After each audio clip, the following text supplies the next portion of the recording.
నవరాత్రిలో చూస్తాం 9 రోజులకి 9 అమ్మవార్లు. ఇది ఒక ర్యాండమ్ లిస్టా? కాదు.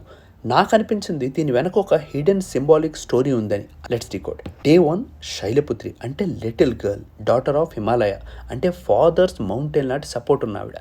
డే 2 బ్రహ్మచారిణి అంటే young student, Tapas and learning స్టేజ్లో ఉన్న ఆవిడ. డే 3 చంద్రగంట అంటే teenage courage, discovering the voice. Day 4 కూష్మండ అంటే క్రియేటివ్ వూమ్, కాస్మిక్ వూమ్, యూనివర్స్ని సృష్టించేంత శక్తి. డే 5 స్కందమాత, మాత అంటే motherhood, protection and nurturing. Day 6 Katyayani అంటే వారియర్ ఉమెన్, ఇంజస్టిస్తో ఫైట్ చేసే ఫామ్ అది. డే 7 కాలరాత్రి అంటే ఫియర్లెస్ ఫేస్, డార్క్నెస్ని ఫేస్ చేసే అంత శక్తి. డే 8 మహాగౌరి అంటే wisdom and purity after the struggle అని.